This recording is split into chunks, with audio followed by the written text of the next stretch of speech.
Hi, I'm Anna, the creator of the Faithful Storyteller Community and course. I help Christian women heal after hard stories by teaching biblical truth and neuroscience-backed tools, so they can live with peace, walk in purpose, and share their story for God's glory and the good of others. Many of you are wondering if you have done something wrong because your life isn't easy. In fact, I used to wonder if God hated me too. I've survived terrible things, not unlike many of you, and I'm qualified to teach this course because I've suffered in a lot of different ways. Obviously, not the badge of honor that any of us want to have. And while I don't understand why everything has happened to me the way it has, and do know it is somehow for the glory of God and for your good, and ultimately for my joy if I knew everything God knew. So I want to share my story with you to encourage you. Shortly after I got married in my early 20s, my husband and I were in a near-fatal car accident on our way to serve in a local church. I lost my ability to walk for a season and was in a wheelchair and was told that I would never have children. I still have a traumatic brain injury from what happened, but I'm happy to say that I do have children. While I also lost 4 babies to miscarriages, I had hyperemesis gravidarum with all 3 of my successful pregnancies. It means I threw up over 20 times per day for 9 months and barely survived each one. I was so worried about my babies surviving, but by God's grace, we all made it out. Then I developed an autoimmune disease after I gave birth to my daughter. I started to lose my hearing and eventually lost my ability to drive, which means I lost most of my personal freedom too. For years, I had to rely on friends and family to be able to do work and to do normal errands like going to the grocery store or shopping for everyday needs. This only recently changed when we were able to buy a car that has full self-driving capabilities, and it's been absolutely a game changer and amazing. In the midst of dealing with a challenging chronic illness, my husband was a pastor, and we were forced out of one church where we were serving for teaching the gospel too faithfully.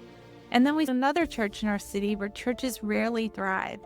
And we began ministering to everyone who didn't fit in anywhere else. And we are still there now, doing that good work. Then we tried to foster to adopt a little boy to grow our family, and we had him in our home for 8 months and became part of a local scandal with our foster care system. When CPS changed their plan to reunification and then tried to get rid of all the paperwork, they showed that all along they were telling us that we were going to adopt this little boy. And obviously, when all this happened, our adoption failed, inevitably, through no wrongdoing of our own. And with this situation, to our great sorrow, this little boy that we had wanted so very much and had fought for, thought we didn't even want him at all because of how everything turned out.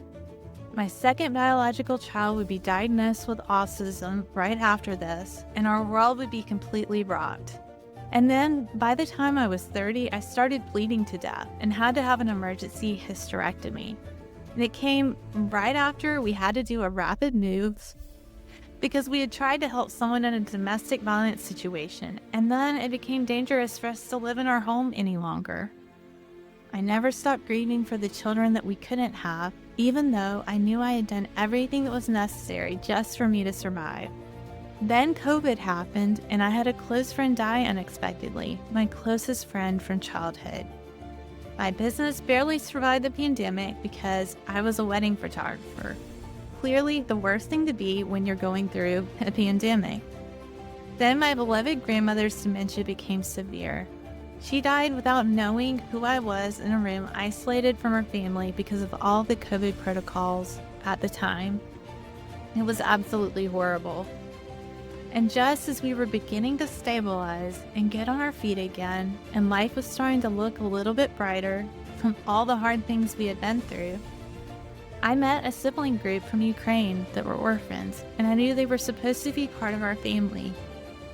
And somehow in my spirit, I knew that saying yes was going to cost a lot, and I was really scared to say yes. But then, when I thought about it and prayed about it, I loved them too much to say no. And I loved God too much to say no. So we said yes. We couldn't walk away. We couldn't look away. So we started the adoption process, and we're excited about bringing these new children into our home to make our family complete. We started making plans. We built a huge table. We built bunk beds. The kids knew. They were excited about being adopted by a family too. They called us mom and dad. We even had their bunk beds completely set up, and we had drawers full of clothes for them. And then Russia attacked their country, and the children were sent into different countries and refugee orphanages. I ended up rescuing one of these children from a human trafficking ring in Italy, and I'm still trying to bring the rest of the children home from a refugee orphanage in Poland. Our American government has even publicly recognized how dire their situation is, how dire our situation is as the families who love them, but no one has been able to help us bring our children home.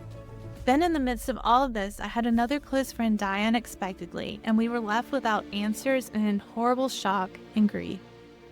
I ended up bringing one of her children home for a season when I thought she needed to be part of our family, and when it became clear that she really just belonged to her biological family, I helped them reunite again. This is what I want to say. Sometimes trying to do the right thing and to live a godly life has made my own life an absolute complicated mess. And people can be cruel. People lie, people judge, and you don't always get a chance to explain the heart of your intentions or your side of the story. You just have to let everything live out in that awkward in-between, in the liminal space. I'm currently living out my own hard story. The kind that no one wants, the kind that crushes you to the dust. I don't have neat answers yet. I may never have them. But I have found that in the dust, I'm reminded where I come from and where I'll be again. And there is a God who does not abandon his children no matter how hard or messy their story. So when grief presses you to the dust, worship there. Because God will meet you there, and when he lifts your face and you see his more clearly than you ever could have before all the suffering came into your life, you will get up and you will go and tell the world what he has done for you. Your story doesn't have to be finished for you to start sharing. Mine isn't finished. I wish it was, but I'm just starting in the mess.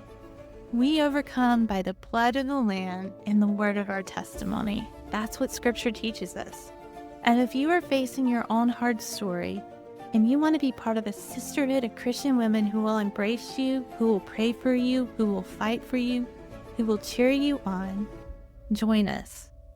I know God is going to do something beautiful, and I would love for you to be part of this movement. Come as you are. We have good work to do. Let's do it together. This is your invitation to join the Faithful Storyteller. I'm waiting for you.